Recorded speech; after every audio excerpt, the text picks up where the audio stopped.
I always believed that family stood for unconditional support, especially during the most important milestones of our lives. But nothing could have prepared me for the humiliation I faced on the day that was supposed to be one of the happiest for our family. My name is Alina, and I'm 27 years old. I've always kept a low profile, the kind of person who avoids drama and prefers peace. That peace, however, was shattered on the day of my younger half-sister Lila's wedding when my stepfather, the man who raised me since I was 12, kicked me out in front of guests and labeled me an embarrassment.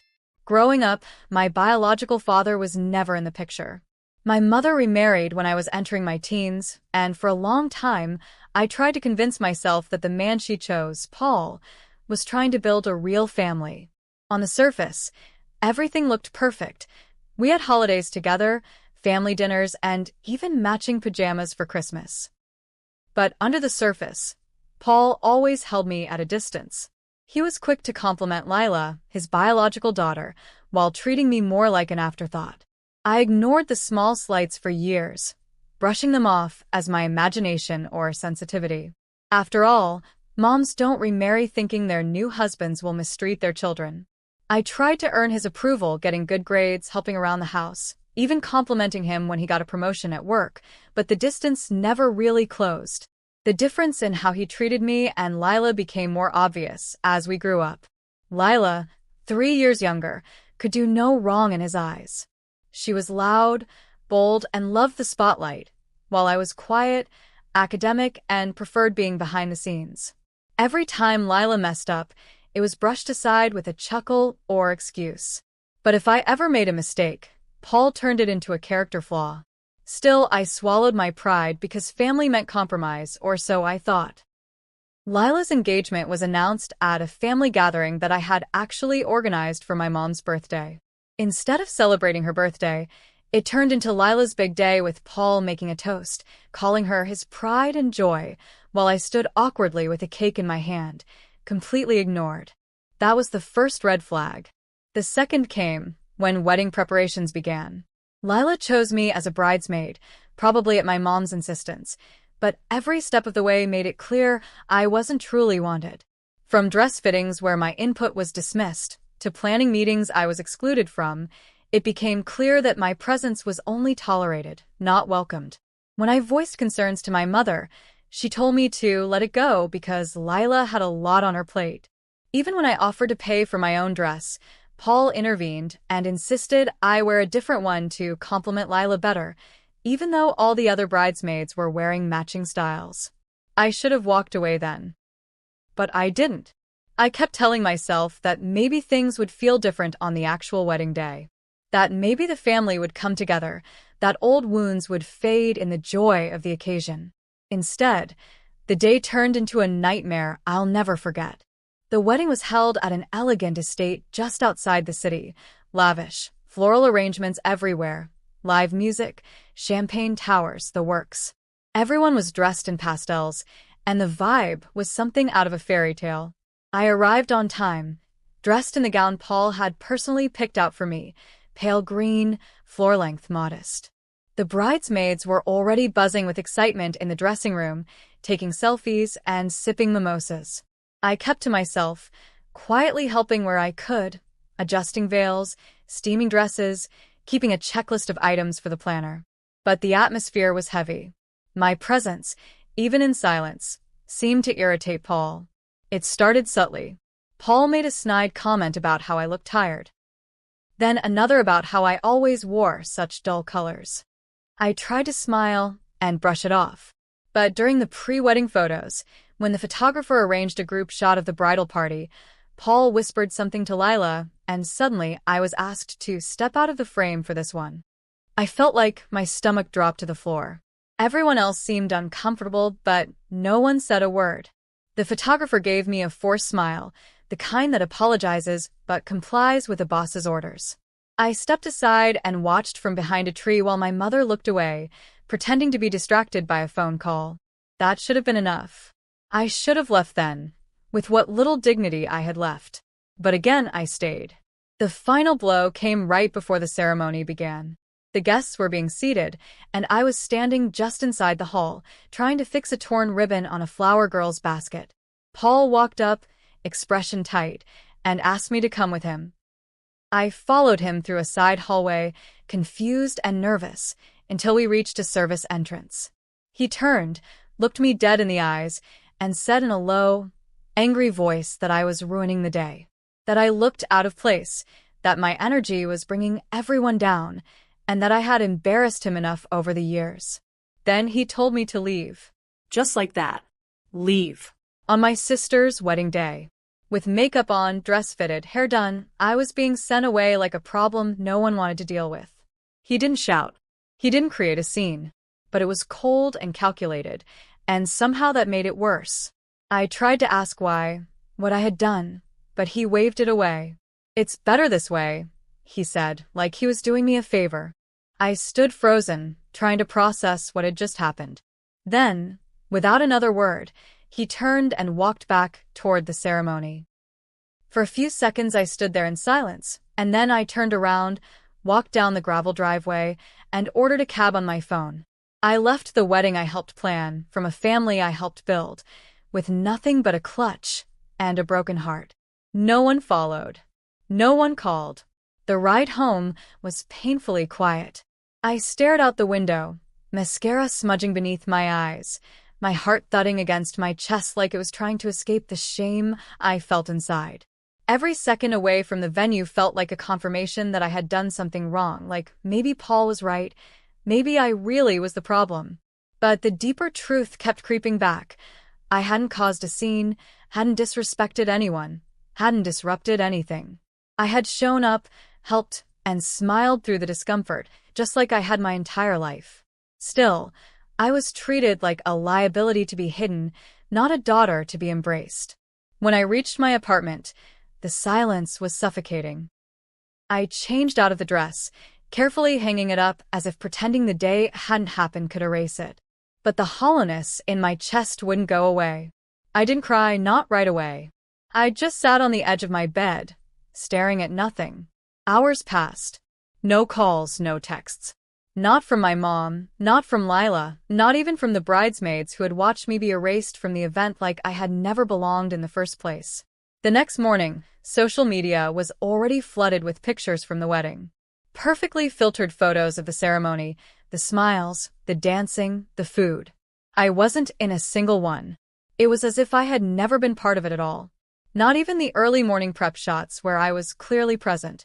I scrolled in disbelief, the growing pit in my stomach tightening with every swipe. It was beyond exclusion. It was erasure. Then came the captions, "The perfect day. Couldn't have gone better. Surrounded by everyone we love."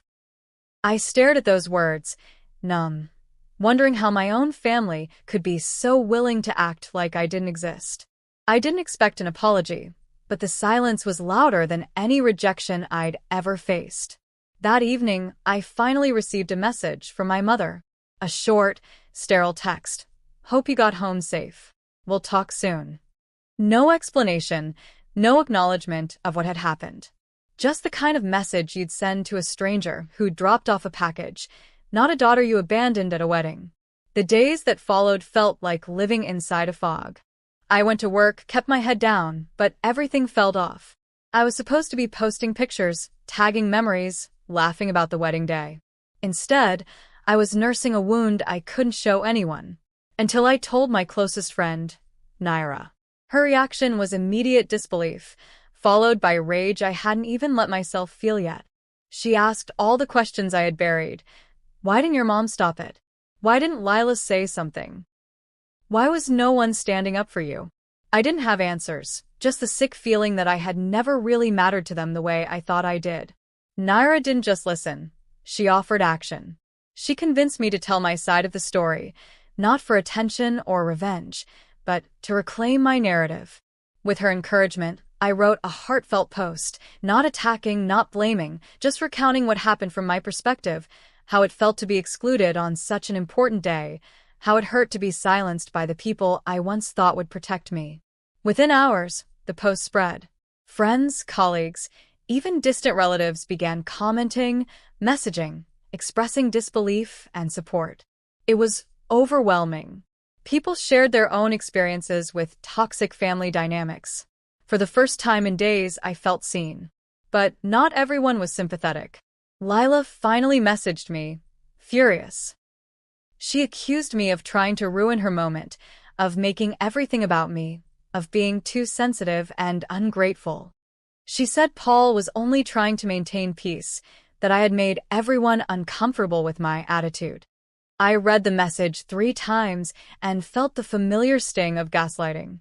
It wasn't just that I had been wronged, it was that they were trying to convince me it was my fault. But I didn't respond.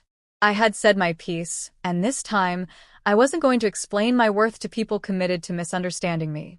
Then something unexpected happened. My Aunt Clara, my dad's younger sister who I hadn't spoken to in years, called me out of the blue. She said she'd seen the post and had something she needed to tell me. What she shared turned everything I thought I knew upside down. She told me that years ago, after my mother remarried, Paul had made it clear that I wasn't part of his vision of a perfect family. She had overheard conversations between him and my mom where he expressed resentment about raising another man's child and wished my presence could be phased out. According to Clara, my mother had defended me initially, but over time, grew tired of the tension and started letting Paul dictate the boundaries. That was why family gatherings gradually became colder for me. That was why I always felt like a guest in my own home. Hearing that truth shattered me. All the years I had tried, bent over backwards, bitten my tongue, hoping I'd eventually be accepted, it had been a lie. Paul never wanted me, and my mother, over time, stopped fighting for me. It wasn't just about a wedding, it was about a lifetime of being conditionally loved. I hung up the phone with Clara and sat in silence, the weight of the truth settling in. But strangely, it wasn't just pain I felt, it was clarity. For the first time, the puzzle pieces made sense. And with that understanding came a decision. I wasn't going to be a quiet presence anymore. I wasn't going to sit at the edge of rooms, waiting to be invited in. I wasn't going to keep investing in relationships that only loved me when I stayed silent and small. It was time to take back control, not out of spite, but out of necessity. I began looking at new cities. I considered jobs that would take me far from the hometown that held too many memories and expectations. I wanted a fresh start, a life defined on my own terms, not shaped by those who never truly accepted me. But before I left, I knew there was one thing left to do, one moment that would close the chapter once and for all. I just didn't realize how dramatic that closure would become. I didn't want revenge. I didn't need them to grovel or even apologize anymore.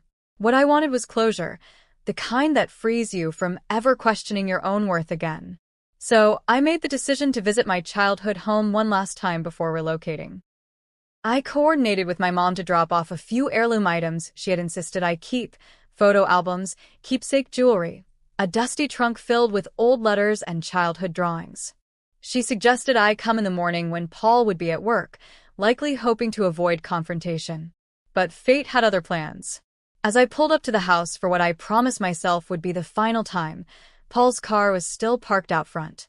I hesitated, keys clutched tightly in my hand, but decided that I wouldn't retreat anymore. I rang the bell, expecting my mother, but Paul opened the door instead. His expression faltered for only a second before settling into the smug disapproval I'd seen my entire life. He stepped aside and let me in, saying nothing. The silence was thick, heavy with everything we had never said but always felt. I walked through the living room, passing the wedding portrait of Lila that now hung prominently where a family photo used to be. The symbolism wasn't lost on me. I placed the trunk down near the stairs and turned to leave, ready to disappear from their lives just as they had wanted. But then I heard him scoff behind me, a small noise, but full of contempt. That sound stopped me cold. It triggered something deep, decades of quiet endurance unraveling all at once. I turned slowly, met his gaze, and for the first time in my life, I spoke without fear. I told him I knew everything, about the conversations he had with my mother all those years ago, about how he had worked to erase me from the family one boundary at a time. I told him about the wedding, the shame he tried to heap on me, the lies he told others to justify excluding me. I said it all with calm precision, not yelling, not accusing, just stating facts, like laying out evidence before a jury. He didn't interrupt. He didn't deny it. He simply stared at me, unblinking, his face tightening with the realization that I no longer cared what he thought. There was nothing left to argue over. When I finished, I turned back toward the door. My mother appeared at the top of the stairs, having overheard enough to look properly shaken. But I didn't pause for her either. I walked out and closed the door behind me, feeling something I hadn't felt in years: freedom. Leaving town wasn't just symbolic, it was necessary. I transferred to a branch of my company across the country, signed a lease on a small apartment filled with natural light and silence I could control. No more tiptoeing around family gatherings, no more editing myself to earn conditional affection. I began therapy to rebuild not just my confidence, but my entire understanding of what love and family should mean. I learned that boundaries weren't punishments, they were declarations of self-worth. Slowly, the guilt began to dissolve. Slowly, I began to feel whole. Lila reached out once, just once. A cold email, forwarded article about how resentment ruins families, with no actual acknowledgement of what had happened. I didn't respond. If she wanted reconciliation, she needed to show change, not passive-aggressive lectures dressed as concern. My mother never called. Occasionally, through extended relatives, I heard whispers. Paul had told people I stormed out of the wedding, that I caused a scene. But I had long stopped correcting their version of events. Let them cling to their fiction. I had the truth, and that was enough. Months passed, then a year. And something miraculous happened. I stopped missing them. Not out of bitterness, but because the void they once filled no longer hurt. I filled my life with people who saw me, appreciated me, showed up for me in ways I had begged my family to. I hosted dinners, spent holidays with friends, built new traditions. I didn't live in the shadows of others anymore. I was no longer afraid of being too much or not enough. I was simply myself, and that was finally enough. One evening, as I sat watching the sunset from my balcony, I thought about that wedding day, that cruel moment when I was told to leave. And I realized something that made me smile, not a bitter, hardened smile, but one of quiet understanding. That day, Paul thought he had shamed me into silence. What he didn't realize was that in pushing me out, he had set me free. Now, whenever someone tells me a story of being sidelined, ignored, or unappreciated by the very people who are supposed to protect them, I offer this. Sometimes the family you lose makes space for the family you find. You don't have to keep proving your worth to those committed to misunderstanding you. You don't have to stay small to be accepted. And if you ever find yourself being forced to leave, remember, it might just be the beginning of you coming home to yourself. I was never the embarrassment. I was the mirror, reflecting everything they didn't want to confront. And I've learned to never be ashamed of holding up the truth.